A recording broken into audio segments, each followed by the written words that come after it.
नमस्कार मित्रों, हूँ निकुंज गोडेश्वर आप सर्वનું ફરી એકવાર રેડિયો સફરમાં હાર્દિક સ્વાગત કરું છું મિત્રો। ત્યાર પછી 21મો લેક્ચર આપણે ભણ્યા હતા, એમાં પારસી સમાજમાં જે સમાજ સુધારકો થયા અને શીખ સમાજમાં જે પણ સમાજ સુધારાઓ થયા, અકાલી દળ ને બધા વિશે આપણે માહિતી આ લેક્ચરમાં મેળવી હતી। એમાં પારસી સુધાર આંદોલન, શીખ સુધાર આંદોલન અને થિયોસોફિકલ આંદોલન વિશે માહિતી મેળવી ચૂક્યા છે।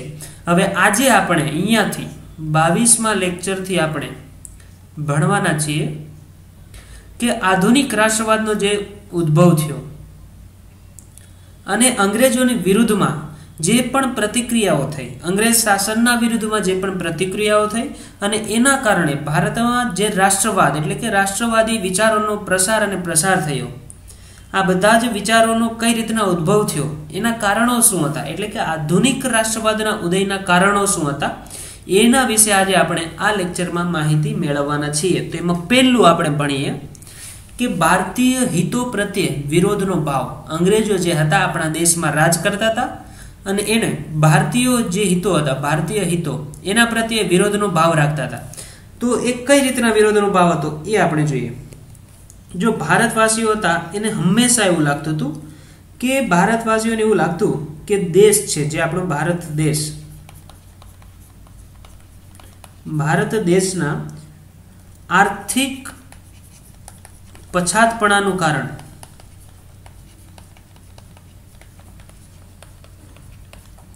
અંગ્રેજો છે।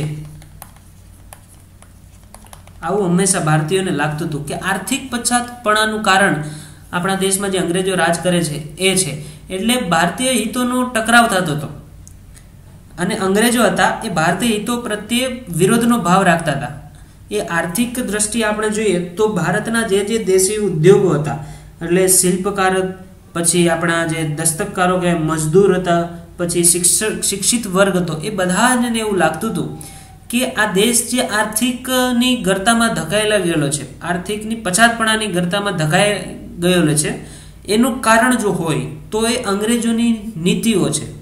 એટલે હંમેશા એવું લાગતું હતું કે અંગ્રેજોને ફાયદો થાય એવી એ નીતિ અપનાવતા હતા, એટલે કે વિદેશથી માલ અહીંયા આવે, ભારતની બજારમાં વેચાય અને એ માલ ખૂબ જ સસ્તી કિંમતનો માલ હોય અને જે ભારતીય માલ જે બનતો હતો અહીંયા ભારતમાં જેનું પ્રોડક્શન થતું હતું એ માલ ઉપર ઘણા બધા કરવેરા નાખી દેતા અંગ્રેજો। એટલે શું થતું, આપણા જે અહીંયા માલ બને એ થોડો મોંઘો બની જાય અને ત્યાં ઇંગ્લેન્ડમાં જે પણ વસ્તુનું પ્રોડક્શન થાય એ સસ્તું થાય, કારણ કે ત્યાં મશીનો દ્વારા માલ બનાવવામાં આવતો હતો, કારણ કે ત્યાં ઔદ્યોગિક ક્રાંતિ ની અત્યારે શરૂઆત થઈ ગઈ હતી ઇંગ્લેન્ડમાં। એટલે ઔદ્યોગિક ક્રાંતિને કારણે જે પણ ત્યાં વસ્તુઓનું પ્રોડક્શન થતું હતું, જે ઉત્પાદન થતું હતું એ ખૂબ સસ્તું હતું, કારણ કે મશીનો દ્વારા એવું ઉત્પાદન થતું હતું અને એ માલ કોઈ પણ જાતના કરવેરા નાખ્યા વગર એ ભારતની બજારમાં વેચવામાં આવતો હતો। એટલે શું થયું કે ભારતના જે ગરીબ લોકો, જે ગૃહ ઉદ્યોગો હતા, દસ્તકારો હતા, મજદૂરો હતા, શિલ્પકારો હતા, આ બધાનો વિનાશ થઈ ગયો એકી સાથે, કારણ કે ભારતીય માલ હંમેશા મોંઘો હતો। ભારતીય માલ એટલે કે વસ્તુઓ મોંઘી બનતી, આ વિચારવા જેવું છે। ભારતીય જે માલ હતો, ભારતીય વસ્તુ હતી એ હંમેશા મોંઘી બનતી, કારણ કે એના ઉપર ઘણા બધા કરવેરાઓ થોપી દેવામાં આવ્યા હતા। પછી જે અંગ્રેજી વસ્તુઓ હતી, ઇંગ્લેન્ડમાં બનેલી વસ્તુઓ હતી, એ કરવેરાના અભાવે, આ પણ ખૂબ નોંધવા જેવી બાબત છે કે ભારતમાં વેચવા માટે કોઈ પણ કર આપણી ભારત સરકાર હોય નાખતી હોય છે, કોઈ પણ વિદેશી વસ્તુને ભારતમાં વેચવી હોય તો એના ઉપર કરવેરા લાગે, પણ એ વખતે અંગ્રેજોનું શાસન હતું એટલે એ કોઈ પણ ભારતમાં કરવેરાના અભાવે એ વસ્તુ હંમેશા સસ્તી લાગતી અને એનું વેચાણ થતું અને ભારતીય માલ એની પ્રતિયોગિતામાં, એની જે કોમ્પિટિશનમાં એ ટકી ન શકે, એટલે ભારતીય હિતોનું હંમેશા નુકસાન થતું હતું। એ સંદર્ભમાં આપણે કહી શકીએ અને એના કારણે એક આખો માહોલ ઊભો થયો કે અંગ્રેજો આ આપણા આર્થિક પછાતપણાનું કારણ છે। ત્યાર પછી આપણે જોઈએ કે બીજો મુદ્દો એવો પણ ભારતીયોના મનમાં હતો કે ભારતનું રાજનીતિક અને આર્થિક એકીકરણ થયું, એટલા માટે પણ રાષ્ટ્રવાદના વિચારોનું પ્રસાર અને પ્રસાર થયો। શું કામ એ હું સમજાવું કે રાજનૈતિક એકીકરણ એટલે કે સંપૂર્ણ ભારત આવવા જવાના સાધનોનો વિકાસ થવાના કારણે એકીકૃત થયું, એટલે કે એક આખું સંપૂર્ણ ભારત બની ગયું। આ દેશ આના એક ખૂણાથી બીજા ખૂણામાં જવા માટે સાધનોના કારણે બહુ મુશ્કેલી પડતી નહીં, એટલે આખા દેશનું એકીકરણ થયું, એ પણ એક એનું કારણ હતું। જો ભારતમાં બ્રિટિશ શાસન હતું એનો વિસ્તાર એટલો બધો વિશાળ હતો, આપણે એમ કહી શકીએ કે ઠેઠ ઉત્તરમાં હિમાલય પર્વત છે ત્યાંથી દક્ષિણમાં જે કન્યાકુમારી છે ત્યાં સુધી એમનું રાજ્ય હતું, ઉત્તરમાં હિમાલયથી અને દક્ષિણમાં કન્યાકુમારી સુધી. અને આમ આપણે વિચાર કરીએ તો આસામ પૂર્વ બાજુ આસામ અને આમાં પાછું પશ્ચિમમાં આપણા ગુજરાતની આગળ પણ પેલું છે તે પાકિસ્તાન સુધી આનું રાજ્ય હતું. એટલે કે ભારતમાં મૌર્યો જે હતા, મૌર્યોનું શાસન, જો અંગ્રેજોનું શાસન હતું એ આપણા ચંદ્રગુપ્ત મૌર્ય ને બધા મૌર્ય થઈ ગયા, અશોકને એના શાસન કરતા, અને મુગલો ઔરંગઝેબ, અકબર, બાબર આ બધા જે મુગલ બાદશાહો થઈ ગયા એના શાસન કરતા પણ વિસ્તૃત હતું. શું કામ? કારણ કે આમ ઉપર હિમાલય, નીચે પેલું કન્યાકુમારી, આમ આસામ પૂર્વમાં, અને આ બાજુ આપણે જોઈએ તો પાકિસ્તાન, ગુજરાત, પાકિસ્તાન, સિંધ આ બધા જ પ્રદેશો સુધી આટલો અંગ્રેજોનો સૌ વિસ્તાર પ્રદેશ હતો. એટલે આખું ભારતનું એકીકરણ એને કરી દીધું હતું. અને આપણે એમ કહી શકીએ કે મોટા ભાગના રાજ્યો હતા એ સીધા બ્રિટિશ શાસનના નિયંત્રણમાં હતા, અને અમુક જે દેશી રાજ્યો હતા, જે દેશી રજવાડાઓ હતા એ અપ્રત્યક્ષ રૂપે અંગ્રેજી શાસનના નિયંત્રણમાં હતા. આપણે એમ પણ કહી શકીએ કે બ્રિટિશ તલવારે આખા પૂરેપૂરા ભારતને એક ઝંડા નીચે ઊભું કરી દીધું હતું. કે બ્રિટિશ તલવાર જે હતી, બ્રિટિશ રાજ્યનો જે સિમ્બોલ હતો, એને આખા ભારત દેશને હિમાલયથી કન્યાકુમારી સુધી અને આસામથી ઠેઠ પાકિસ્તાન સુધી આખા દેશને એક ઝંડા નીચે ઊભું કરી દીધું હતું. એટલે બહુ મોટો રાજ્યનો વિસ્તાર હતો. અને એમાં પણ એના ઘણા બધા કારણો જો આપણે જોઈએ, એના બેનિફિટ્સ હતા કે એક કાર્યપાલિકા એની જે હતી, કાર્યપાલિકા રાજકીય જે શાસન ચાલે એ એક ખૂબ જ સુંદર અને વિસ્તૃત એમણે એમાં સુધારાઓ કર્યા હતા. પછી બીજું હતું એ ન્યાયપાલિકા, એ પણ એની બહુ જબરજસ્ત એને વિકાસ કર્યો હતો. ન્યાયપાલિકા બધા દંડ ને એ બધું એને ગોઠવી રાખ્યું હતું. અને ફોજદારી કાનૂનો, એક કાનૂનનું એને આખું ઉલ્લેખન કર્યું. પહેલાના જે દેશી રજવાડાઓ હતા એમાં રાજાજીના જે નિર્ણય કરે, જે પક્ષને એ સજા કરવાની હોય તો એ નિર્ણય કોણ કરતું? રાજા. પણ અંગ્રેજોએ એક આખી સિસ્ટમ ઊભી કરી, ન્યાયપાલિકા, એક ન્યાયાલયની સ્થાપનાઓ કરી, ન્યાયાધીશને એમને નોકરી ઉપર રાખ્યા, અને એને આખી એક સિસ્ટમ ઊભી કરી. એના કારણે ખૂબ જ એને સરસ રીતના આખું એક દેશનું એકીકરણ કરી લીધું. આ બધા જ ફાયદાઓ એના પ્રશાસનિક એટલે કે વહીવટી બેનિફિટ માટે કર્યું હતું. પણ એનો ફાયદો ભારતીયોને પણ થયો. જો અંગ્રેજો આપણા દેશમાં ના આવ્યા હોત તો આ બધી સિસ્ટમ આપણે ડેવલપ ન કરી હોત. શું કામ? કારણ કે આપણને એની જરૂર જ નહોતી પડતી. આપણા જે રાજાઓ હતા એ જ ન્યાય આપી દેતા હતા.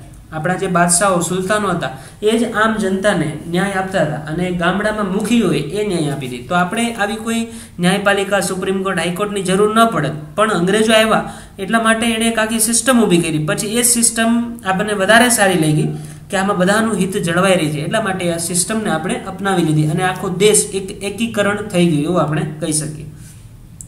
આ બધા જ કારણોને લીધે પણ જે ભારતનું આપણે કહીએ ને કે રાષ્ટ્રવાદનો ઉદય થયો, કે એક રાષ્ટ્ર તરીકે અંગ્રેજોને વિરોધમાં એક ભાવ ઊભો થયો અને એક રાષ્ટ્રવાદનો ઉદય થયો, એ આ બધા જ કારણો હતા. રાજનૈતિક કારણ, આર્થિક કારણ. પછી આપણે એવું પણ કહી શકીએ કે પરિવહનના જે સાધનો હતા, આવવા જવાના સાધનો, એટલે કે પરિવહન, જો આ બધા જ કારણોને લીધે આખો એક દેશ એક જોડાઈ ગયો, એક બીજા પ્રાંતથી આખો દેશને જોડવામાં આવ્યો. તો કે પરિવહનના સાધનોનો તીવ્ર વિકાસ, જે સાધનો હતા એમનો ઔદ્યોગિક ક્રાંતિને કારણે અંગ્રેજોએ આપણા દેશમાં પરિવહનના સાધનોનો વિકાસ કર્યો. પછી ભારતીય રેલવેનો તીવ્ર વિકાસ થયો. 1850 પછી રેલવેનો ખૂબ વિકાસ થયો અને અંગ્રેજોએ એના ફાયદા માટે એના એક વેપારની દ્રષ્ટિએ આખો રેલવેનો વિકાસ કર્યો. પણ એ રેલવે લાઇન જે બેસાડવામાં આવી એના કારણે આખો દેશ એકીકૃત બની ગયો.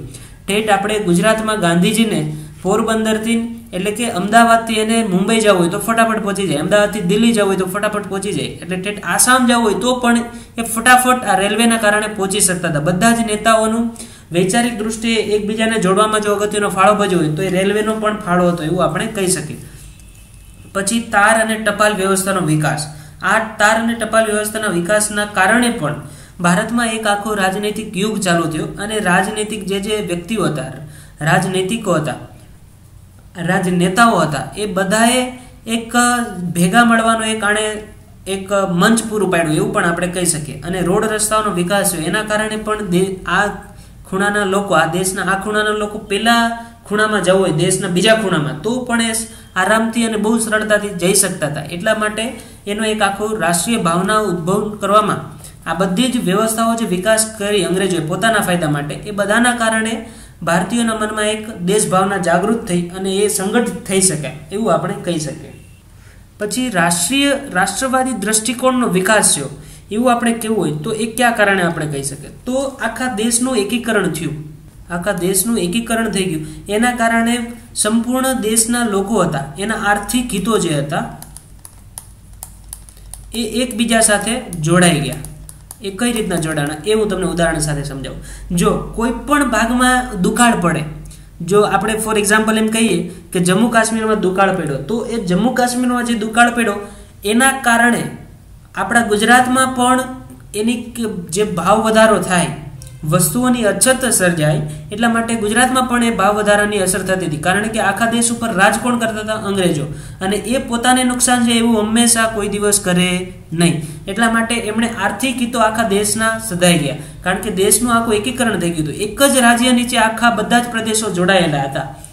એના કારણે આર્થિક હિતો એકબીજાના સમાન હતા કે એક દેશમાં દુકાળ પડે તો બીજા દેશમાં પણ ભાવ વધારો જોવા મળે. દેશમાં નહીં, રાજ્યમાં. કે આપણા ગુજરાતમાં અને યુપીમાં બંનેમાં એક જ રાજ્ય હોય, એક જ રાજા રાજ કરતા હોય અને તો એક જ ભાવ પ્રમાણે બધી વસ્તુઓ સરળતાથી મળી રહે એવું વ્યવસ્થા એને ગોઠવી હોય. તો એક જ પ્રદેશમાં જ્યારે દુકાળ પડે તો બીજા પ્રદેશમાં પણ એની અસર જોવા મળતી હતી. પછી બીજું જો એકીકરણનું કાર્ય થયું દેશનું, એના કારણે આવવા જવાના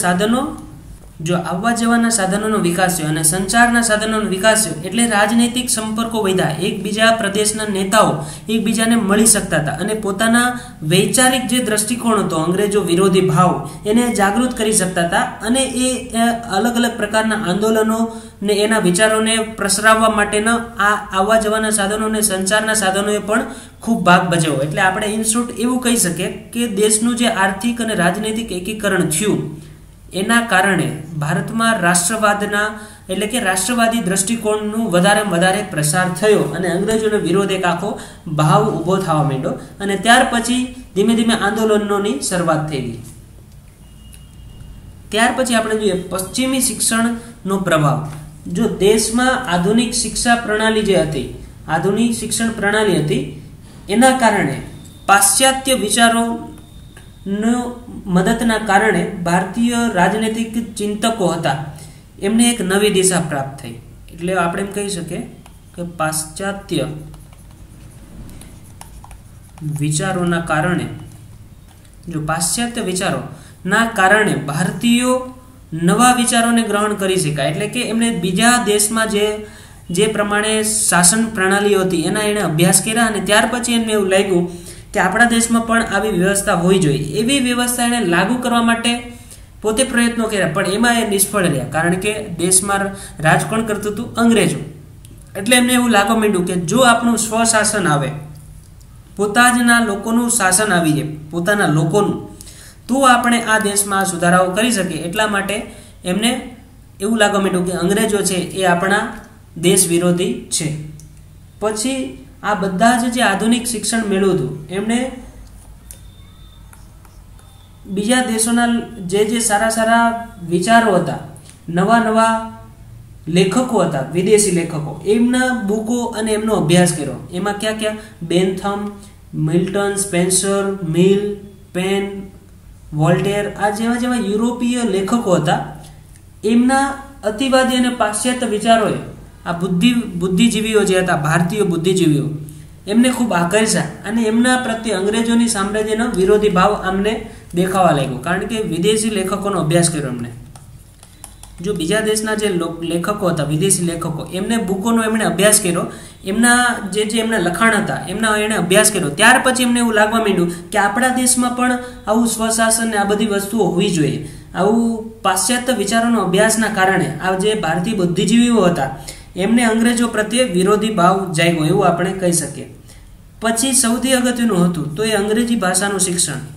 જો અંગ્રેજી ભાષાના શિક્ષણના કારણે એકબીજાના લોકો એનો સંપર્ક ભાષા બની ગઈ. અંગ્રેજી જે ભાષા હતી એ એકબીજા લોકોની સંપર્ક ભાષા તરીકે કામ કર્યું. એટલે કે કોઈ પણ જે પ્રદેશનો વ્યક્તિ હોય એ અંગ્રેજી જાણતો હોય તો કોઈ પણ મુશ્કેલી વગર બીજા પ્રદેશના વ્યક્તિ સાથે આરામથી પોતાના વિચારોનો પ્રસાર કરી શકતો હતો. એટલે કે અંગ્રેજી એક પ્રચારનું એક માધ્યમ બની ગયું. અંગ્રેજી ભાષા એના લીધે સંપૂર્ણ દેશના જે નેતાઓ હતા એને એક મંચ પૂરું પાડ્યું કે એક મંચ ઉપર ભેગા થઈને એ અંગ્રેજીના કારણે, અંગ્રેજી ભાષાના કારણે એકબીજાના વિચારોની આપ-લે કરી શકતા હતા. કારણ કે આ બધા જે લેખકો, જે નેતાઓ હતા એ લગભગ વિદેશોમાં અભ્યાસ કર્યો હતો અને અંગ્રેજીના સારા જાણકારો હતા.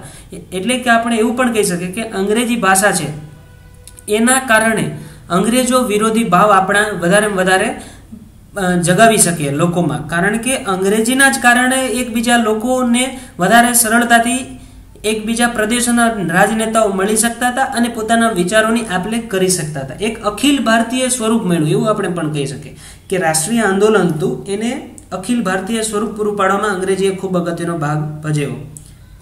જો આ અગત્યનું છે, ભારતીય રાષ્ટ્રીય જે આંદોલનો થયા એને અખિલ ભારતીય સ્વરૂપ કોના લીધે મળ્યું તો કે અંગ્રેજી ભાષાને કારણે. કે અંગ્રેજી ભાષાના કારણે કે બધા જ નેતાઓ એકબીજાને સંપર્ક ભાષા તરીકે ઉપયોગ કરતા હતા. ત્યાર પછી આપણે જોઈએ કે જે અંગ્રેજી શિક્ષણ મેળવ્યું હતું એમાં જે લોકો હતા એમણે વિદેશ યાત્રાઓ કરી અને એ વિદેશ યાત્રાઓ દરમિયાન એમને એવું લાગ્યું કે આ દેશના લોકો વધારે સારી રીતના જે વિદેશમાં લોકો ગયા અને વિદેશ યાત્રાઓ થઈ અંગ્રેજી શિક્ષણના કારણે આધુનિક શિક્ષણ મેળવ્યું એટલા માટે ભણવા માટે વિદેશમાં આ વિદ્યાર્થીઓ ગયા, ભવિષ્યમાં એ નેતા બન્યા અને ત્યારે એમને એવું લાગ્યું કે આ વિદેશમાં જ્યારે લોકો એ રહેતા હતા, ભણતા હતા ત્યારે આ લોકો વધારે સારી રીતના જીવન જીવે છે. શું કામ? કારણ કે ત્યાં સ્વશાસન હતું. ત્યાંના જ લોકો રહીને ત્યાંના જ લોકો શાસન કરતા હતા. ત્યાં વિદેશીઓ શાસન કરતા ન હતા. એટલે એને એવું લાગ્યું કે જો આપણા દેશમાં આપણું જ સ્વશાસન તો આપણે આ જ રીતના સરસ રીતના આપણું જીવન જીવી શકીએ અને આપણા કાયદા કાનૂન આપણી રીતના ચલાવીએ અને આપણા જ લોકોનું આપણે કલ્યાણ કરી શકીએ એવી ભાવના વધારે બળવતી બનતી ગઈ. અને પછી આ પશ્ચિમી શિક્ષણના પ્રભાવે આ લોકો વચ્ચે એક આખું રાષ્ટ્રપ્રેમ ને આ બધી જ ભાવનાઓ એનામાં જાગૃત થઈ અને ધીમે ધીમે આ લોકો આંદોલન તરફ વળતા ગયા. આ સમય કયો હતો તો આ સમયની હું ખાસ તો ચર્ચા કરી દઉં કે 1858 થી 1905 સુધી આ સમય હતો કે આ સમય સુધી બધા જ આધુનિક વિચારોનો ઉદય થતો હતો કે વિચારો મળતા હતા અને એ ધીમે ધીમે રાષ્ટ્રવાદને વધારે ફેલાવો થતો હતો અને અંગ્રેજોનો વિરોધનો એક ભાવનું જાગૃત થતી હતી. પછી 1905 પછી આપણે જોશું કે ત્યાર પછી એક ખતરનાક આંદોલનો એ વિકરાળ સ્વરૂપ ધારણ કરી લીધું કે અંગ્રેજોના વિરોધમાં રેલીઓ નીકળવા માંડીને ખૂબ મોટા આંદોલનો થવા માંડ્યા. પણ ક્યારે? 1905 પછી. ત્યાં સુધી માત્ર ને માત્ર આ બધા જ જે આધુનિક શિક્ષણ મેળવેલા લોકો હતા એમને ખાલી રાષ્ટ્ર ભાવનાનો પ્રસાર કર્યો અને એક દેશમાં અંગ્રેજોનો વિરોધી ભાવ જગાવ્યો. ત્યાં સુધી 1905 સુધી. ત્યાર પછી 1905 એકદમ ખરેખરો વિદેશી ભાવ જાગી ગયો કે વિદેશી લોકો પ્રત્યેનો એક ભાવ જાગ્યો કે આ વિદેશી છે, આપણું આ કોઈ હિત કરી ન શકે અને આપણા જ લોકો જો શાસન કરે તો વધારે સારું શાસન થાય. આ બધા જ એનામાં વિચારોનો ખૂબ પ્રભાવ ફેલાણો. ત્યાર પછી આ બધા જ લોકો આંદોલનના માર્ગે ચડ્યા 1905 પછી. ત્યાં સુધી માત્ર ને માત્ર અંગ્રેજો વિરોધી ભાવ ખાલી જાગતો હતો અને વધારે એનો પ્રસાર થતો હતો. એટલે આ આપણે જે લેક્ચર ભણીએ છીએ એનો કારણ નામ જ મેં રાખ્યો છે કે રાષ્ટ્રવાદનો ઉદય, કે રાષ્ટ્રવાદી વિચારોનો ઉદય કઈ રીતના થયો, એના કારણો ક્યાં હતા એનો જ ખાલી આપણે અભ્યાસ કરવાનો છે. ત્યાર પછી આપણે જોઈશું કે કોંગ્રેસની સ્થાપના થઈ એ બધું જ આપણે આગળના લેક્ચરોમાં આપણે અભ્યાસ કરીશું. ત્યાર પછી એક બીજો જો સૌથી અગત્યનો ભાગ ભજવ્યો હોય તો એ પ્રેસ અને સમાચાર પત્રની ભૂમિકા હતી. એ પણ આપણે જોઈએ કે એમને શું ભાગ ભજવ્યો. જો 19મી જે સદી હતી, 19મી સદીમાં ભારતીય પ્રેસ ખૂબ વિકાસ કર્યો. એના કારણે એક ભારતીય વિચારસરણી કે આ ભારતીય વિચારોનો ખૂબ ફેલાવો થયો એવું આપણે કહી શકીએ પ્રેસના કારણે. પછી ઘણી બધી પત્રિકાઓ, એ વખતે ઘણી બધી પત્રિકાઓ છપાણી અને ઘણા બધા છાપાઓનું પબ્લિશ થવાનું ચાલુ થઈ ગયું. ત્યાર પછી આ રાષ્ટ્રવાદી વિચારોનો ફેલાવો કરતા કે જ્યારે લોકો એકબીજાના પ્રદેશના લોકો મળતા હતા ત્યારે આ બધા જ એ પત્રિકાઓના વિચારોને કારણે એક અંજાણા અને એવું લાગ્યું કે ભારતીયો જ આપણો ઉદ્ધાર કરી શકશે, અંગ્રેજો કોઈ દિવસ આપણો ઉદ્ધાર કરી શકશે નહીં. એટલા માટે આપણા દેશમાં આપણું જ રાજ્ય હોવું જોઈએ, અપના દેશ અપના રાજ, એવું એક કહેવત આખી પ્રચલિત થઈ ગઈ. અને આપણો રાજ્ય માટે આ લોકોનું ધીમે ધીમે સંગઠન બનવા માંડ્યું અને પછી વિદેશીઓ સરકાર ઉપર એને આંદોલન સ્વરૂપે ઘા કરવા માંડ્યા, કે પ્રહાર કરવા માંડ્યા, એવું આપણે કહી શકીએ. આ પ્રેસ અને સમાચાર પત્રની ભૂમિકા શું હતી એ પણ આપણે થોડું વધારે ડીપમાં જોવું હોય તો એવું કહી શકીએ કે જે આ સમાચાર પત્રો નીકળતા હતા એ અંગ્રેજી શાસનની ખૂબ આલોચના કરતા, કે એમનો ખૂબ વિરોધ કરતા. એના કારણે એક દેશવાસીઓની એકતા સ્થપાણી, એના કારણે દેશવાસીઓમાં કે આ અંગ્રેજી શાસનની આલોચનાઓના કારણે દેશવાસીઓમાં એકતા સ્થપાણી કે ભારતીયો આપણા ભાઈ છે, અને એના કારણે એક રાષ્ટ્રવાદી વિચારોનો ફેલાવો થઈ શક્યો. કોના કારણે? તો કે સમાચાર પત્ર અને પ્રેસના કારણે, એવું પણ આપણે કહી શકીએ. પછી ઘણા બધા છાપાઓ છે એ અંગ્રેજી અને દેવનાગરી એટલે કે હિન્દીમાં છપાતા હતા. આના કારણે સંપૂર્ણ દેશના લોકો આ પત્રિકાઓ વાંચી શકતા હતા અને આ છાપાઓ અને પત્રિકાઓનો અભ્યાસ કરી શકતા હતા, અને એના કારણે પણ એક પ્રદેશની જે ત્યાંની મુશ્કેલીઓ હતી એ બીજા પ્રદેશના લોકો પણ જાણી શકતા હતા, અને એ અંગ્રેજોની વિરોધમાં એક સ્વર કાઢી શકતા હતા કે આના જ કારણે આપણો દેશ આટલો અત્યારે ખરાબ પરિસ્થિતિમાં છે. આ બધા જ પ્રેસ અને સમાચાર પત્રોના કારણે, અંગ્રેજી અને હિન્દી પત્રિકાઓના કારણે બધા જ લોકો એકબીજા પ્રદેશની મુશ્કેલીઓ જાણી શકતા હતા, અને એના કારણે અંગ્રેજી ભાવના વધારે પ્રબળ બનતી ગઈ. ઓકે, ત્યાર પછી આપણે જોઈએ કે સુધાર આંદોલનનો પ્રભાવ. તો કે જે સુધાર આંદોલન થયા, જે સુધાર આંદોલન થયા એ આંદોલનો કરવા માટે જે બુદ્ધિજીવીઓ હતા, આ સુધારકો હતા, એમને ખૂબ જ સંઘર્ષો કરવા પડતા. એ સંઘર્ષોના કારણે પણ એક રાષ્ટ્રવાદી ભાવના વધારે પ્રબળ બનતી ગઈ. એક શું કામ બનતી ગઈ? કારણ કે એમને એક કાયદાઓ પાસ કરવા માટે ઘણા બધા સંઘર્ષ કરવો પડતો, કે અંગ્રેજી સરકાર એ કાયદાઓ પાસ કરવા માટે બહુ આનાકાની કરતી. એટલે આ લોકોએ એવો પ્રચાર કરવાનો ચાલુ કરી દીધો, એવો પ્રચાર કરવાનો ચાલુ કરી દીધો, જો આપણું રાજ્ય હોય તો સુધારા ખૂબ ઝડપથી થાય. જે આપણે સામાજિક સુધારાઓ કરવા છે એનો જે ટાઈમ પીરિયડ છે એ ખૂબ વધારે ઝડપથી એ સામાજિક સુધારા થઈ શકે, પણ ક્યારે? જો આપણું રાજ્ય હોય તો. એટલા માટે પણ અંગ્રેજી વિરોધી ભાવના વધારે પ્રબળ બનતી ગઈ.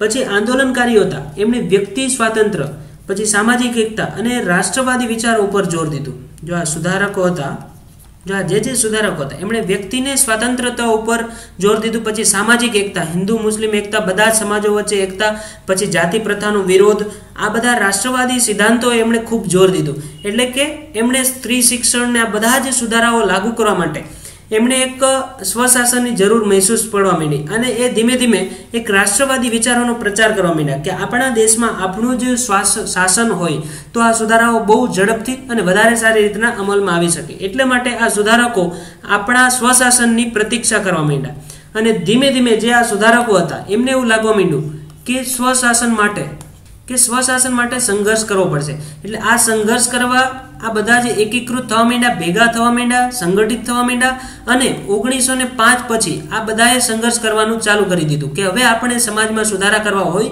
તો અંગ્રેજ સરકારની વિરુદ્ધમાં આપણે રહેવું પડશે. અને એવું એને લાગવા માંડ્યું કે અંગ્રેજોના વિરુદ્ધમાં થઈને હટાવવા પડશે, અંગ્રેજોને દેશમાંથી નિકાલ કરવો પડશે, તો જ આપણા સમાજ સુધારા વધારે સારી રીતના થશે અને આપણા દેશના લોકોનો ઉદ્ધાર થશે. એટલે ત્યાર પછી 1905 પછી આ લોકોએ ખૂબ જ મોટા આંદોલનો ચાલુ કરી દીધા, સ્વદેશી આંદોલન ને બધાનો આપણે અભ્યાસ કરવાના છીએ આગળ લેક્ચરમાં. પણ આ સુધાર આંદોલનો એના કારણે પણ એક રાષ્ટ્રવાદી વિચારોનો પ્રસાર થયો એવું આપણે કહી શકીએ. પછી તાત્કાલિક વિશ્વની ઘટનાઓ ઘટી, કે જે વિશ્વમાં ઘટનાઓ ઘટી એનાથી પણ ભારતીયોને એક આત્મવિશ્વાસમાં વૃદ્ધિ થઈ.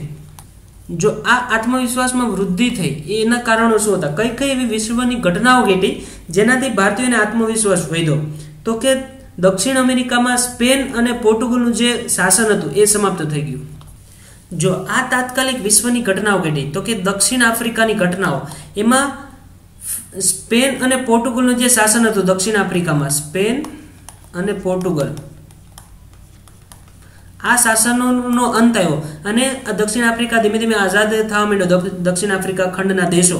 એટલે આ ઘટનાઓ ઘટી, એનાથી પણ આત્મવિશ્વાસમાં વૃદ્ધિ થઈ. પછી યુનાન અને ઇટાલીને સ્વતંત્રતા આંદોલન થયા આ જમાનામાં. પછી 1917 ની આજુબાજુ બોલ્શેવિક ક્રાંતિ થઈ, ફ્રેન્ચ રિવોલ્યુશન, એના કારણે પણ આત્મવિશ્વાસમાં વૃદ્ધિ થઈ. અને આયર્લેન્ડની રાજનૈતિક ઘટનાઓ, એટલે કે ત્યાં રાજનૈતિક આંદોલનો થવા માંડ્યા, ત્યાં વધારે સ્વતંત્રતા માટેના આંદોલનો થયા અને વિદેશી શાસનનો વિરોધ કરવામાં આવ્યો. આ બધી જ જે વિશ્વની ઘટનાઓ હતી એના કારણે ભારતીયોના આત્મવિશ્વાસમાં વૃદ્ધિ થઈ અને એને પણ ભારતીયોને એવું પણ લાગવા માંડ્યું કે આપણે પણ અંગ્રેજોને આપણા દેશમાંથી તગેડી મૂકશું, હાકી કાઢશું અને આપણા દેશમાં સ્વશાસન લાવીશું અને ભારતીયોનો ખૂબ વધારે પ્રમાણમાં સરસ રીતના આપણે એમનો એક ઉદ્ધાર કરી શકશું. એના જે કલ્યાણ કરવા માટેના જે કાયદા કાનૂન બનાવવા પડે એ ભારતવાસીઓ જ બનાવશે અને એને અનુરૂપ હશે એવા જ એ કાયદા અને કાનૂનો બનાવશે અને ભારતીયોનો વિકાસ થશે.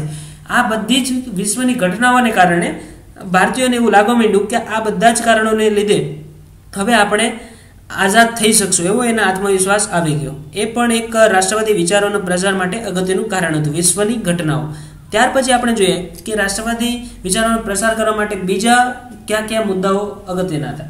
તો કે જાતીય અહંકાર, જે અંગ્રેજો હતા એના ગોરાઓનો અહંકાર જે હતો એ પણ ખૂબ જ વધારે, સૌથી વધારે જો કોઈ ભારતવાસીઓના દિલમાં ચોંટ પહોંચાડી હોય તો એ તો જાતીયતા પ્રત્યેનો અહંકાર, એટલે કે અમારી જાતિ ઊંચી છે અને બધા જ ભારતીયો અમારા ગુલામ છે, એવી એમની ભાવના હતી.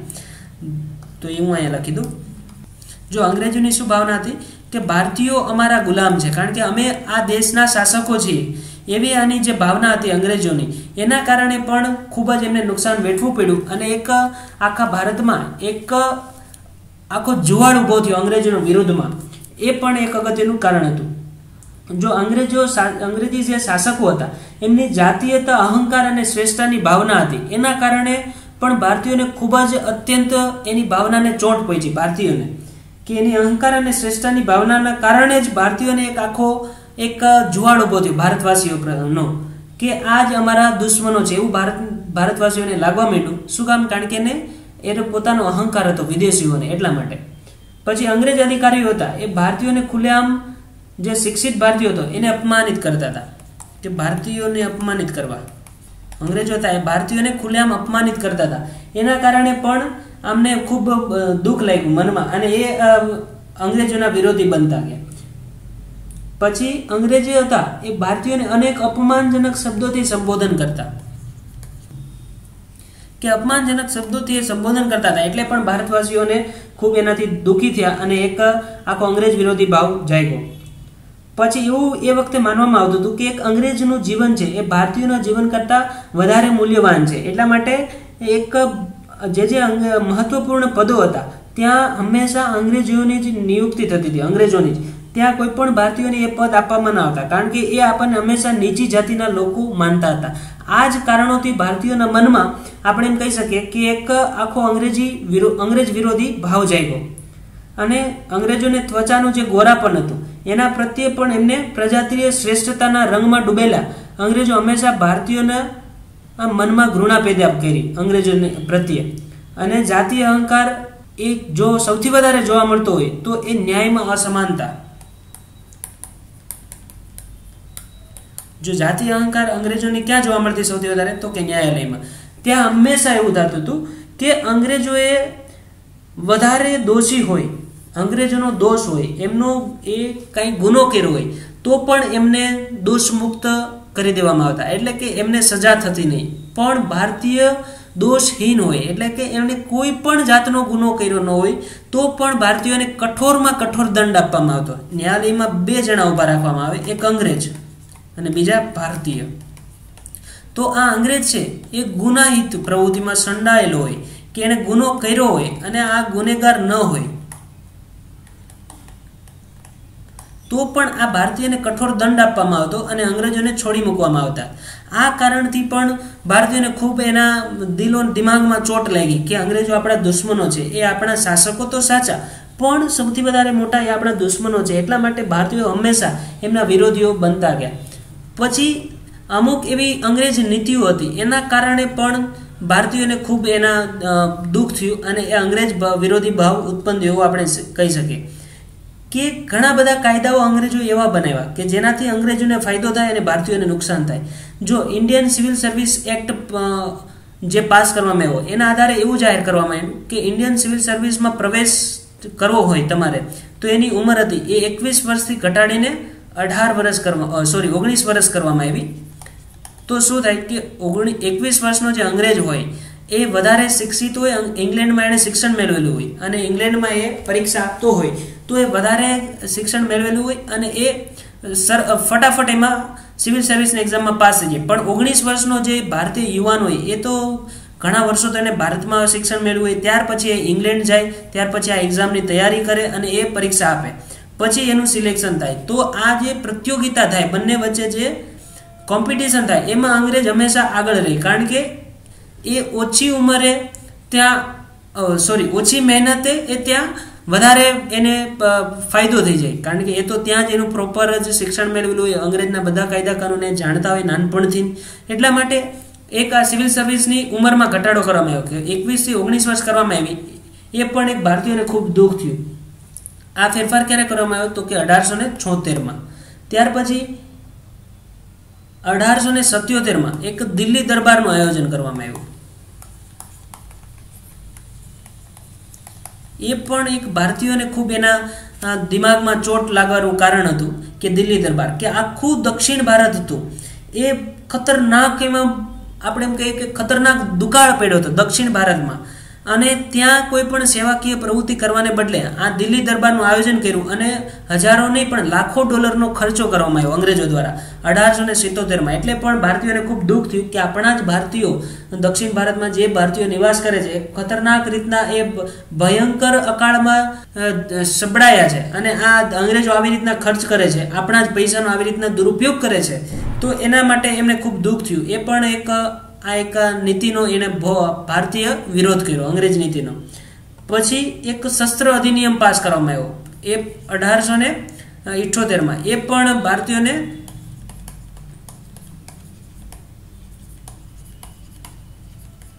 શસ્ત્ર રાખવા ઉપર પ્રતિબંધ ફરકાવવામાં આવ્યો કે અમુક કારણોસર તમારે શસ્ત્ર રાખવો નહીં. એનું એક કારણ હતું કે ફરી પાછો 1857 જેવો બળવો ન થાય એટલા માટે આપણે 1878માં આ શસ્ત્ર અધિનિયમ પાસ કર્યો અને ભારતીયોને શસ્ત્રો રાખવાની મનાઈ ફરમાવી દેવામાં આવી.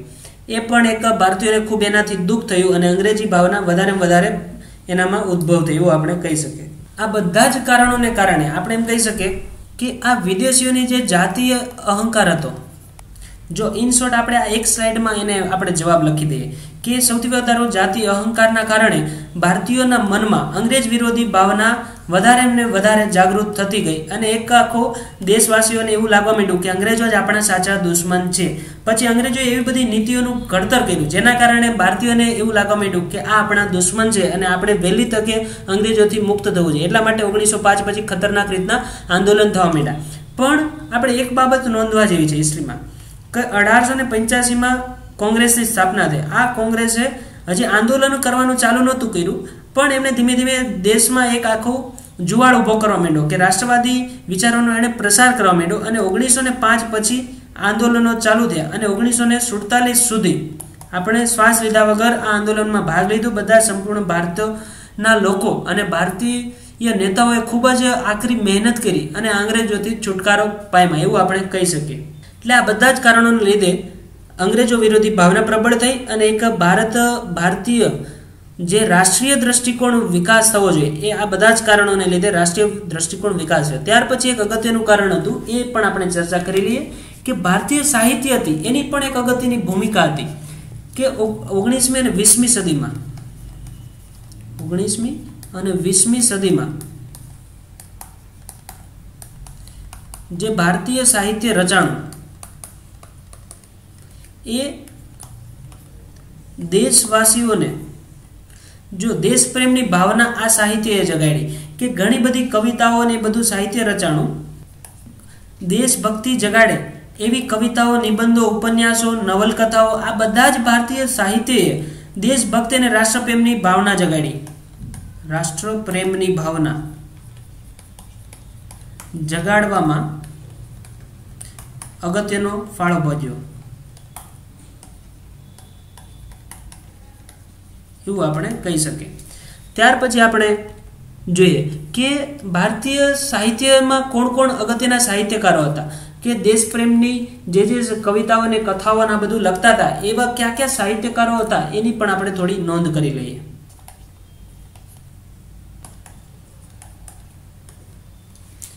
જો હિન્દી જે ભારતીય સાહિત્ય એમાં ઘણી બધી ભાષાઓમાં સાહિત્યકારો થઈ ગયા એની પણ આપણે થોડી માહિતી મેળવીએ કે હિન્દી સાહિત્યકાર હતા ભારતેન્દુ હરિશ્ચંદ્ર. એમણે પણ ભારતવાસીઓને દેશપ્રેમ જાગે અને દેશભક્તિ જાગે એવી કવિતાઓના બધું જેમણે લેખો ને એવું બધું લખાણ કર્યું એ સાહિત્યકારનું નામ હતું ભારતેન્દુ હરિશ્ચંદ્ર. આણે હિન્દીમાં ઘણી બધી દેશપ્રેમને લગતી કવિતાઓને એવું બધું લખ્યું. પછી બંગાળી સાહિત્યકાર હતા દેશપ્રેમ જગાડે એવા, તો એક તો હતા રવિન્દ્રનાથ ટાગોર, રાજા રામમોહન રાય અને બંકિમચંદ્ર ચટ્ટોપાધ્યાય. જો રવિન્દ્રનાથ ટાગોરે પણ ઘણા બધી દેશપ્રેમ જગાડે એવી કવિતાઓ અને કથાઓ લખી, નાટકો લખ્યા.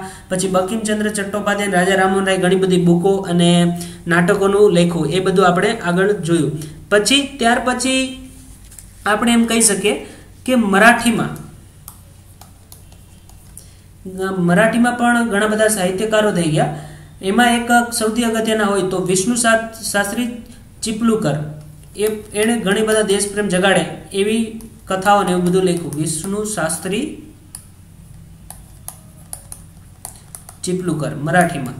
ત્યાર પછી અસમિયા ભાષા હતી જે અસમમાં બોલાતી અસમિયા ભાષા, એમાં પણ એક અગત્યના સાહિત્યકાર થઈ ગયા લક્ષ્મીદાસ કરીને.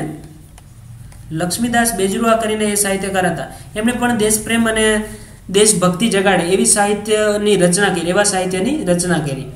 પછી આ જે સાહિત્યકારો હતા એમણે એવી બુકો લખી જેનાથી સ્વતંત્રતા, સમાનતા, એકતા, ભાઈચારો અને રાષ્ટ્રીયતાની ભાવના વધે. જો કયા કયા ભાવનાઓ જગાડે. જો આ બધા જ મુદ્દાઓ આપણે કહી શકીએ કે આ ભારતીય સાહિત્યકારો થઈ ગયા, એમણે સ્વતંત્રતા, સમાનતા, એકતા, ભાઈચારો અને રાષ્ટ્રીયતાની ભાવના વધે એવા સાહિત્યની રચના કરી, એવા સાહિત્યની રચના કરી. અને આના કારણે એક ભારતીય દ્રષ્ટિકોણ, એક રાષ્ટ્રવાદી દ્રષ્ટિકોણનો વિકાસ થયો અને એક અંગ્રેજો વિરુદ્ધમાં એક આ ભારતીય સાહિત્યકારોના કારણે અંગ્રેજો વિરુદ્ધમાં એક આખો દ્રષ્ટિકોણ વિકસ્યો અને અંગ્રેજો આપણા દુશ્મન છે એવી ભાવનાનો વિકાસ થયો અને ધીમે ધીમે રાષ્ટ્રવાદી વિચારોનો પ્રસાર થયો. આ બધા જ કારણોનો આપણે અભ્યાસ કર્યો કે અંગ્રેજો વિરુદ્ધમાં શું કામ એવી ભાવનાનો વિકાસ થયો અને એના કારણો શું હતા એ આ લેક્ચરમાં આપણે અભ્યાસ કર્યો. હવે પછીનો આપણે મિત્રો જે લેક્ચર ભણીશું એમાં આપણે અભ્યાસ કરશું કે ભારતીય રાષ્ટ્રીય કોંગ્રેસની જે સ્થાપના થઈ 1885માં, એની પહેલા કઈ કઈ રાષ્ટ્રવાદી પ્રવૃત્તિઓ થતી હતી અને કયા કયા સંમેલનો થયા, પછી એની પહેલા કઈ કઈ રાષ્ટ્રવાદી સંસ્થાઓની સ્થાપના થઈ કે જેનાથી રાષ્ટ્રવાદી વિચારોનો પ્રસાર થાય, એ કોણે કોણે એની સ્થાપના કરી, કોણ કોણ એ વ્યક્તિત્વ હતા, પછી રાષ્ટ્રીય કોંગ્રેસની સ્થાપના કઈ થઈ, કઈ રીતના થઈ, કેવી રીતના એમના સંમેલન થયા બધા દેશમાં અલગ અલગ, એ બધી ચર્ચાઓ હવે પછી આગળના લેક્ચરમાં આપણે કરીશું. મિત્રો આ લેક્ચર જોવા બદલ આપ સૌનો ખૂબ ખૂબ આભાર. તો મિત્રો કેવો લાગ્યો આ વિડિયો લેક્ચર? આ વિડિયો લેક્ચરને લાઈક કરો, તમારા મિત્રો સાથે શેર કરો, નીચે કમેન્ટ બોક્સમાં કમેન્ટ લખો અને અમારી યુટ્યુબ ચેનલને સબસ્ક્રાઇબ કરો. મિત્રો jobs, GK, current affair, education ન્યૂઝના તમામ અપડેટ મેળવવા માટે આ પ્લે સ્ટોર ખોલો. પ્લે સ્ટોરમાં જઈ સર્ચ બોક્સમાં EDUSAFAR લખી સર્ચ કરો. પહેલી જ એપ્લિકેશન આવશે એને આપ ઇન્સ્ટોલ કરો. ઇન્સ્ટોલ કર્યા પછી ઓપન કરો અને એની અંદર તમામ jobs, GK, news, current affairs, video, technology, માધ્યમિક, પ્રાથમિકને લગતું મટીરિયલ આપ મેળવી શકો છો આપના મોબાઈલમાં.